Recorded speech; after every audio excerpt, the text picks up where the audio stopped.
ஸ்ரீ வைகுந்தநாத பெருமாள் திருத்தல மாஹாத்மியம். ஸ்ரீ சத்குரு கூறினார், தாமிரபரணி என்ற பெரிய நதி மலாயா மலைகளில் இருந்து உருவாகிறது. அந்த நதியின் நீரை அருந்துவதன் மூலம் இறைவனிடம் பக்தி பிறக்கிறது. இது பல்வேறு மரங்களால் நிரம்பி உள்ளது மற்றும் 2 கரைகளை கொண்டுள்ளது. இது சிவன் மற்றும் ஸ்ரீ மகாவிஷ்ணுவின் குகைகளில் மாலைகளால் அலங்கரிக்கப்பட்டுள்ளது. அவர் தனது சொந்த பிரபுக்களுடன் தனது நெல் வயல்களை வளர்த்தார். இது வேதங்களில் நன்கறிந்த பிராமணர்களின் முதன்மையான கழுத்தணிகளால் ஒளிரப்பட்டது. அதை சுற்றி ஒரு நீராடும் அரை பந்தல் மற்றும் ஒரு நகை படிக்கட்டு இருந்தது. இது ஸ்ரீ வைஷ்ணவ பாத தாமரைகளுடன் வெள்ளி மணலால் சூழப்பட்டுள்ளது. பல்வேறு விதிகளால் ஒன்றுபட்ட முனிவர்களின் வட்டத்தால் அவருக்கு சேவை செய்யப்பட்டது. பெரும் நீரோட்டங்கள் இணைந்த அலைகளின் இனிய ஒலியாகும். தண்ணீர் தெளிவாகவும் படிகம் தெளிவாகவும் உள்ளது மற்றும் மீன் விளையாட்டை மேம்படுத்துகிறது. அந்த ஆற்றின் கரையில் தேவர்களின் கடவுளான ஸ்ரீ மகாவிஷ்ணுவின் சக்கரம் உள்ளது. 9 புனித மற்றும் பெரிய துறைகள் உள்ளன. எல்லா பாவங்களையும் அழிக்கும் அவர்களின் மகத்துவத்தை இப்போது விவரிக்கிறேன். அதனை செவிமடுத்தாலே அனைத்து ஐஸ்வர்யங்களும் கிடைக்கின்றன. ஒரு காலத்தில் காலதூஷகன் என்ற திருடர்களின் அரசன் ஒருவன் இருந்தான். அவன் மிகவும் வலிமையாகவும் துணிச்சலாகவும் பெரியவராகவும் ஏழைகளை பாதுகாத்து வந்தார். ஆயிரக்கணக்கான திருடர்களின் அதிபதியான அவர் மலைகளிலும் காடுகளிலும் காணப்படுகிறார். இரவில் ஊருக்கு வந்து தினமும் திருட்டுச் சம்பவங்களை செய்து வந்தார். சாலையின் நடுவில் செப்பு மரத்தின் கரையில் ஸ்ரீவைகுந்தத்தை காணலாம். அவரை கண்டு பிரார்த்தனை செய்த திருடன் தொடர்ந்து திருடினான். திரட்டப்பட்ட நிதியில் 4 வகையான பங்குகள் உள்ளன. ஒரு பங்கால் ஸ்ரீ மகாவிஷ்ணுவை வழிபட்டார். மற்றொன்றால் அவர் ஸ்ரீ வைஷ்ணவர் ஆனார். அவர் 3வது வாழ்க்கை வழியில் நடந்து 4வது வாழ்க்கை முறையை ஏற்றுக்கொண்டார். அவர் பேராசைக்காரர்கள் மற்றும் பணக்காரர்களின் இல்லங்களில் திருடுகிறார். ஏழைகளின் இல்லத்தில் கூட நேர்மையானவர்கள் இல்லை. ஸ்ரீ மகாவிஷ்ணு பகவான் திருடர்களின் அரசருக்கும் அவருக்கு சாதகமாக மாறினார். அவர் தர்மத்தின் சாராம்சத்தை அறிந்தவர் மற்றும் தனது பக்தர்களின் முன்னேற்றத்தில் அர்ப்பணிப்புடன் இருந்தார். ஒருமுறை திருடர்களின் அரசன் பெரிய அரச மாளிகைக்கு சென்றான். பணியாட்களுடன் தங்க ஆபரணங்கள் அனைத்தையும் எடுத்துச் சென்றான். அரசனால் ஊக்கம் பெற்று அரசனின் பணியாளர்கள் அனைவரும் சென்றனர்.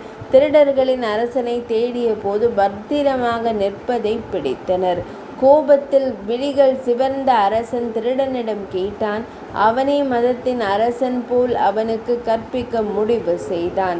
அரசர் கூறினார், தாங்கள் யார்? முட்டாள், தாங்கள் எங்கே வாழ்கிறீர்கள்? உங்களுக்கு உதவியாளர்கள் யார்? நீங்கள் என்ன திருட்டுத்தனம் செய்தீர்கள்? திருடன் கூறினான், பெயரால் நான் திருடர்களின் அதிபதி மற்றும் நான் நேரத்தை கெடுப்பவன். தாமிரபரணி நதிக்கரையில் உள்ள காட்டில் எனது உறவினர்களுடன் வசித்து வருகிறேன். எனது தொழில் திருடுவது, அதனால்தான் நான் இதை செய்தேன். அரசரே, தாங்கள் எனக்கு அளித்த தண்டனையை நான் விரும்புகிறேன். நான் பயப்பட ஒன்றுமில்லை. நான் திருடன் மட்டுமல்ல, என் கடவுளும் திருடன்தான். அரசே, திருட்டு செல்வத்தில் சமமாக பங்கிடுவோம். ஆதலால் ஸ்ரீ வைகுந்த பெருமாளே என்னை தண்டிக்கவும். அவருடைய தயவால் எல்லாம் சந்தேகத்திற்கு இடமின்றி பறிக்கப்பட்டது. ஸ்ரீ சத்குரு கூறினார், திருடர்களின் தலைவன் இப்படி கூறிய போது அரசன் வியப்படைந்தான். அவருடைய உறுதியான பொறுமையையும் ஸ்ரீ மகாவிஷ்ணுவின் தூய பக்தியையும் கண்டு வியப்படைந்தான். அப்போது சபையின் நடுவில் அறிவாற்றல் மிக்க ஒருவர் தோன்றினார். அவர் ஒரு பிராமணர். வேதங்களில் வல்லவராகவும் உயரமானவராகவும் புத்திசாலிகளில் சிறந்தவராகவும் இருந்தார். அரசர் அவரை வணங்கி நலம் விசாரித்தான். அப்போது பிராமணர் தான் வந்ததற்கான காரணத்தை விளக்கினார். பிராமணர் கூறினார், திருடர்களின் அதிபதியான பெரிய ஆன்மா காலத்தை கெடுப்பவர் என்பதை நான் அறிவேன். அவர் தனது வாக்குறுதிக்கு உண்மையுள்ளவர் மற்றும் ஏழைகளை பாதுகாப்பதில் அர்ப்பணிப்புடன் இருக்கிறார். பகவான் ஸ்ரீ மகாவிஷ்ணுவிற்கும் ஸ்ரீ வைஷ்ணவர்களுக்கும் சேவை செய்யும் ஏழைகளை காக்கவும் அரசரே, பேராசை கொண்டவர்களுடைய செல்வமும் செல்வந்தர்களும் எப்பொழுதும் பறிக்கப்படுகின்றனர். அரசர் கூறினார், எப்படி இருந்தாலும் திருடுவது ஒரு பெரிய பாவம். எனவே இந்த மனிதன் தண்டிக்கப்பட வேண்டும். ஒருபோதும் பரிதாபப்படலாகாது. பிராமணர் கூறினார், எல்லா திருடர்களும் திருடர்கள் அல்ல. திருடர்கள் பேராசை கொண்டவர்கள், நீதிக்கு பாத்திரமான வீணான செல்வத்தை பதுக்கி வைப்பவர்கள். பெரும் துன்பத்தில் இருக்கும் ஏழைகளை கண்டு அவர்கள் மீது இரக்கம் காட்டவில்லை. திருடனை விட அதிகமாக நினைக்கும் எவனும் தண்டிக்கப்பட வேண்டியவன். உலக நலனுக்காக பலர் தங்கள் கடமைகளை செய்கிறார்கள். கரையில்லாமல் தினமும் அதை அனுபவிப்பவன் பாவம் செய்பவர்களில் சிறந்தவன். குருவே, தயவு செய்து இந்த நுட்பமான மத கொள்கையை புரிந்து கொண்டு தாங்கள் செய்ய வேண்டியதை செய்யுங்கள். நான் பிராமணனாக இருந்தாலும் திருடர்களின் அரசனுக்கு உதவியாளன். ஸ்ரீ சத்குரு கூறினார். இப்படி கூறிய பிராமணர் உடனே தன் மாயையால் அரசனை வென்றார். திருடர்களின் அரசனின் உதவியாளர் அவரை மயக்கிய பிறகே காணாமல் போனார்.